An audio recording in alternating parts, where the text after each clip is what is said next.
What's up, everyone? This is Vilannis, or Copernicus115, the Mouseketeer, or Chris from Boys in the Basement.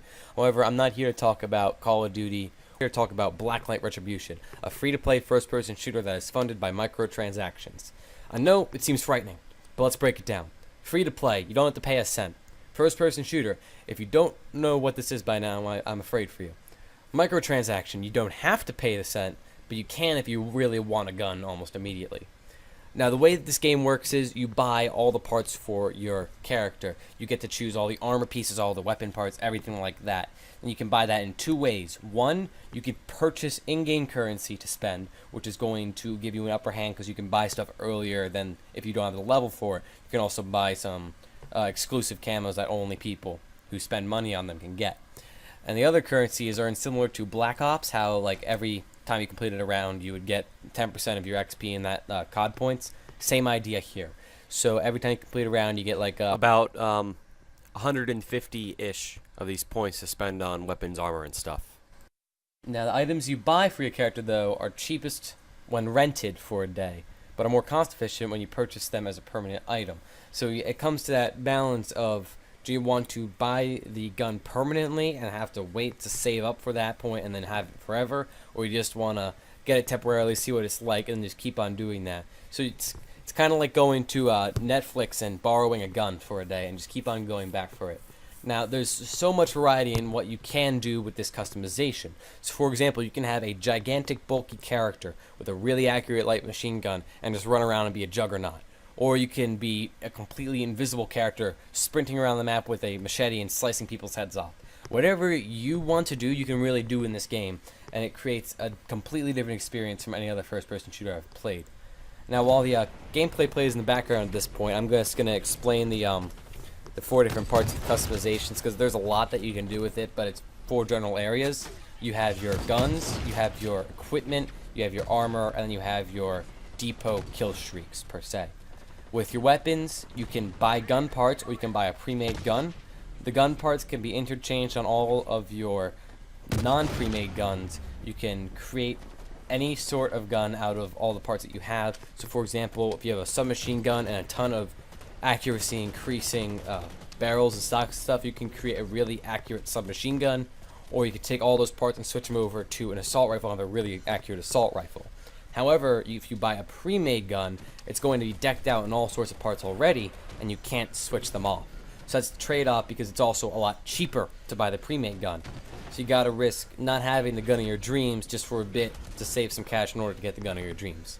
Next up, we have equipment, which is two categories. There's the back-worn equipment, which you can always have one. It doesn't take up one of your equipment slots, and it has a unique ability that sometimes it charges, sometimes it's a limited ammo count. And it gives you things such as the ability to heal, to revive, to give ammo to your teammates, or even to cloak and become invisible for a while. Then you have your other equipment slots, which the amount of them that you have is between 0 and 4, depending on what armor you have. And this will be where you hold your grenades, where you hold your melee weapons specifically, and where you hold your mines and other deployable items that you can throw on the ground. So, for example, if you really wanted to, you can go all grenades and just throw grenades everywhere while you're running around the map. Or you don't even have to use any grenades. You don't even have to use mines, nothing explosive at all. You can just maybe have like one knife, and all the rest of it is just not there because you'd rather have bigger armor than all the extra equipment.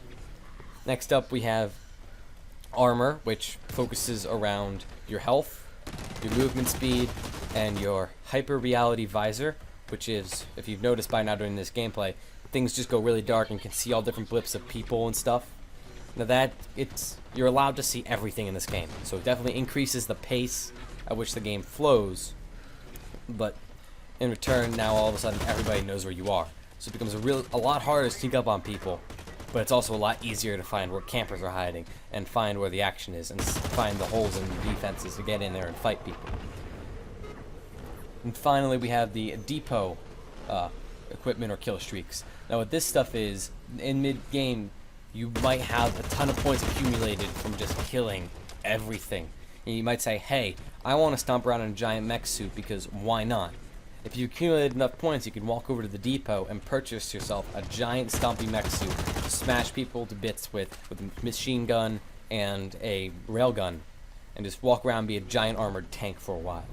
Or you can buy yourself a minigun that you can run around with on your character and switch back to your primary weapon occasionally. You can buy yourself a railgun or flamethrower or some other things.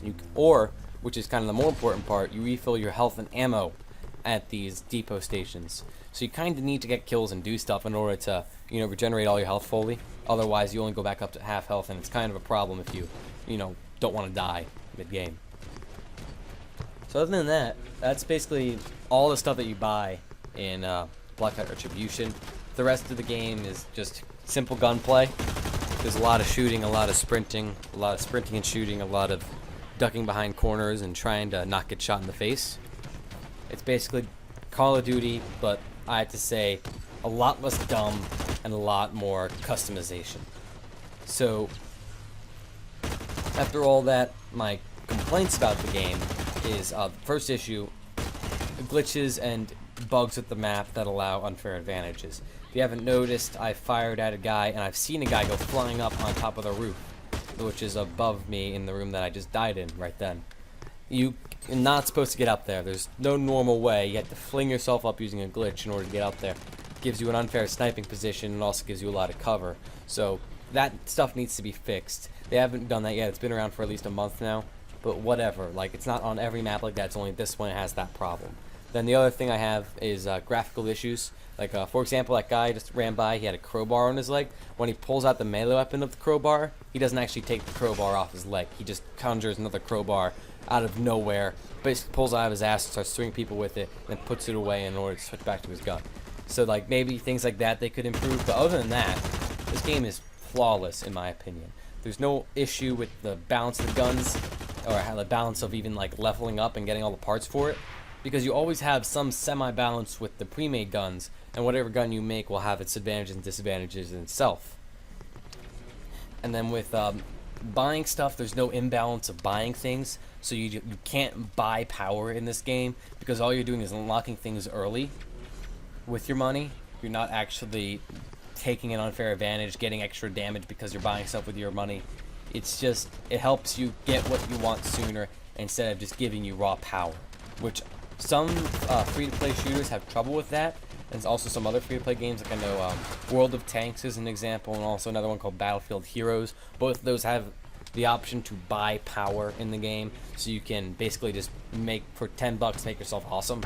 Which, don't get me wrong, that's fun and all, but it kind of ruins the experience for players like me who don't really want to spend money on this.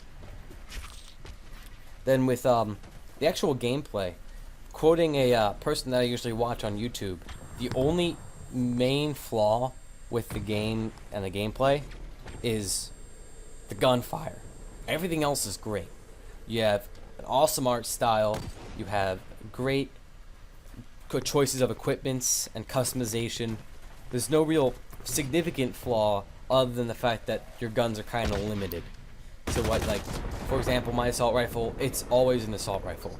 You can't change that. I just change how accurate it is.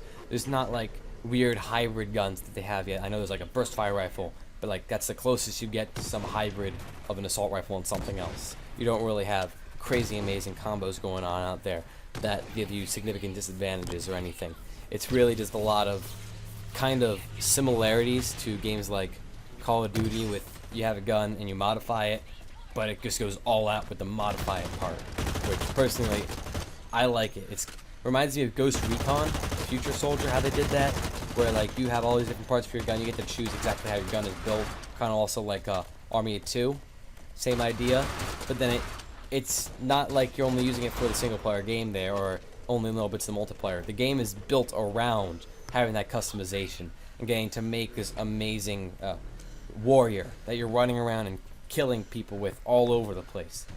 And it's a lot of, honestly, it's a lot of fun. Like, that's one thing that I have with Call of Duty sometimes, and Battlefield even. I just sometimes don't have fun. And this game has actually brought fun back to first-person shooters for me, and for the really arcadey first-person shooters, where it's not as much cooperative teamwork. It's a lot more about just ducking behind corners, jumping around, and shooting people. The gameplay has come to a close at this point. If you enjoyed this video, feel free to like and leave a comment about it. If you have any opinions on how I presented all this information, feel free to speak about them. I'll gladly look at them and listen. If you want to see anything more about Blacklight, like more gameplay, or actually me showing you the marketplace before you go and maybe try a Blacklight out, feel free to mention that. I'll gladly do more videos about Blacklight. I'm really loving this game at this point. Tons of fun for me. It's completely different than other stuff I played. You get the idea. Now, if you want to see other games like Team Fortress 2 or Left 4 Dead, stuff like that, mention that in the comments also. I'll look over it, and I'll present you some really fun stuff. Other than that, my name is Vilannis. I hope you enjoyed the video.